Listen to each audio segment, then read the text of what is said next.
Detective Alana Briggs had seen her share of twisted cases. But this one was different. The woman in custody wasn't a killer in the traditional sense. Marissa Lane was articulate, composed, and disturbingly self-aware. She spoke of justice like it was a ritual, not revenge. She claimed she had uncovered Lena Morales' body in the woods, and that she had brought it to the sheriff's department to expose the man she believed had murdered her, Deputy Travis Holt. But Holt was a decorated officer. Clean record. No formal complaints. No forensic evidence linking him to Lena's death. Still, something felt off. Briggs dug deeper. She pulled Travis's patrol logs, his phone records, his GPS history. At first, everything checked out. But then she found a gap, a 2-hour window on the night Lena disappeared. No patrol, no calls, no GPS ping, just silence. She confronted Travis. He smiled. I was home, alone, watching the game. But his alibi was thin, and Marissa's story was growing teeth. Then came the twist. A second body was discovered in the woods near Lake Talquin, buried deeper, older, male. The remains were skeletal, but the badge found beside the body was unmistakable. It belonged to Deputy Ray Givens, a cop who had gone missing 2 years earlier. His disappearance had been ruled a suicide. No foul play suspected. Now, foul play was screaming from the grave. Briggs reopened the Givens case. She found inconsistencies. Givens had filed a harassment report against Travis Holt weeks before he vanished. Internal Affairs had buried it. No investigation. No follow-up. Marissa had been right, but she hadn't told him everything. In her second interview, Marissa's tone shifted. She was no longer calm. She was unraveling. I didn't kill Lena, she whispered, but I saw him do it. Briggs leaned in. You saw Travis kill her? Marissa nodded. Not with my eyes, with the patterns. The way he moved. The way he lied. I know him. I know what he does when he's scared. Briggs pressed harder. Why didn't you come to us? Marissa's voice cracked. Because you wouldn't believe me. You didn't believe Lena. You didn't believe Ray. You didn't believe me when I left him. Briggs felt the weight of those words. The system had failed. Again and again. But the law needed evidence. So she went hunting. Briggs subpoenaed Travis's burner phone records. One number kept appearing. A prepaid line registered under a fake name. She traced it to a storage unit on the outskirts of town.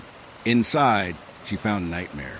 Photos, journals, surveillance logs. All of Lena, all of Marissa, all meticulously cataloged. Travis had been watching them both for years, and in the corner, wrapped in plastic, was a blood-stained hammer. Forensics confirmed it matched the wounds on Lena's skull. The case cracked open. Travis was arrested at dawn. He didn't resist. He didn't speak. He just stared at Marissa as they led him away, his eyes hollow, his mouth curled into a faint smile.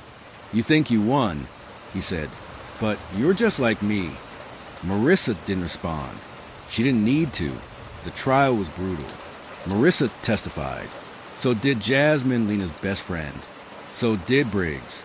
The jury saw the photos, the journals, the hammer. They heard about Ray Givens, about Lena's fear, about Marissa's descent into obsession. Travis Holt was convicted of 2 counts of murder and sentenced to life without parole. But the story didn't end there. Marissa Lane was released. No charges, no conviction. But she didn't return to Jacksonville. She disappeared again. No forwarding address, no social media, no trace. Some say she moved north. Others say she changed her name again. A few believe she's still watching, still hunting, still waiting for the next predator to slip through the cracks. Detective Briggs keeps her photo on her desk, not as a suspect, as a reminder that justice isn't always clean. And sometimes the only way to expose a monster is to become one. 2 weeks after Travis Holt's conviction, Detective Alana Briggs received an unmarked envelope at her desk. Inside was a single sheet of paper, typed, no signature. You found what I wanted you to find, but you missed what I needed you to see. Lena wasn't the first. Ray wasn't the last. There's another. Look in the water. Briggs froze. She traced the envelope. No fingerprints, no DNA, but the phrasing, the cadence, felt familiar. It was Marissa. She had vanished after the trial.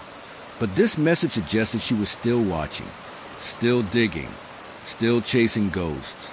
Briggs ordered a search of Lake Talquin. Divers found a submerged duffel bag weighted with bricks. Inside, bones, clothing, a necklace engraved with the name Emily Carter, a missing woman from 5 years ago. Case closed. Suicide, they said. But now, the truth was surfacing. And Marissa Lane had become more than a vigilante. She had become a shadow justice system. The case of Marissa Lane and Travis Holt sent shockwaves through Leon County and beyond. It exposed cracks in law enforcement, failures in domestic violence response, and the terrifying ease with which predators can hide behind authority. Internal affairs was overhauled. A new task force was created to reinvestigate cold cases involving law enforcement personnel. Marissa's story, though controversial, became a rallying cry. Advocacy groups used her case to push for stronger protections, better trauma-informed policing, and accountability for officers accused of misconduct. Marissa Lane was never charged.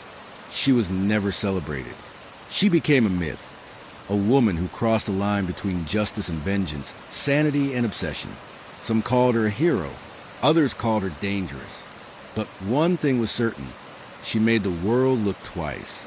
At the badge, at the silence, at the bodies buried in the woods, and at the cost of ignoring the cries of women who knew something was wrong, but were told to be quiet.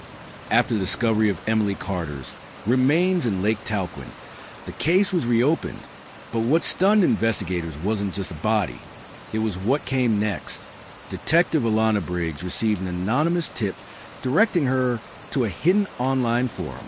It was encrypted invitation only and filled with posts from women across Florida and beyond, sharing stories of abuse, manipulation, and fear. Many of the names mentioned were law enforcement officers. Some were high-ranking. The forum had one common thread, Marissa Lane. She had created it under the alias Phoenix Watcher. It had existed for years, quietly collecting stories, building patterns, connecting dots. It was a digital sanctuary for survivors who had been silenced. Briggs realized that Marissa hadn't just been hunting Travis Holt. She had been building a network. And now, with Holt convicted and the forum exposed, the floodgates opened. The fallout from the case was seismic. Leon County Sheriff's Department underwent a full internal audit. Several officers were suspended or dismissed for misconduct, cover-ups, and failure to act on abuse reports. A new survivor advocacy division was created, staffed with trauma-informed professionals to handle domestic violence and harassment cases. Mandatory psychological evaluations were introduced for officers involved in domestic disputes or complaints. Florida lawmakers passed the Lena Morales Act, mandating independent oversight for abuse allegations involving law enforcement personnel. Funding was increased for domestic violence shelters, survivor hotlines, and legal aid for women in coercive relationships. The case sparked a national conversation about power, silence, and systemic protection of abusers. True crime podcasts, documentaries, and investigative journalism picked up the story, amplifying the voices of survivors. Universities began offering courses on trauma-informed justice, using Marissa's case as a case study. Marissa Lane was never seen again. Some say she moved to Oregon. Others believe she's still in Florida, living under a new name. A few think she's still watching, still collecting stories, still fighting from the shadows. But her impact was undeniable. She became a symbol of uncomfortable justice, a woman who crossed moral lines to expose a predator protected by the system. She wasn't a hero. She wasn't a villain. She was something more complex. She forced society to look at the cracks in its institutions, the blind spots in its justice, and the cost of ignoring the quiet terror that lives behind closed doors. Her story didn't end with a verdict. It began with a trunk full of truth, and it continues every time a survivor finds the courage to speak.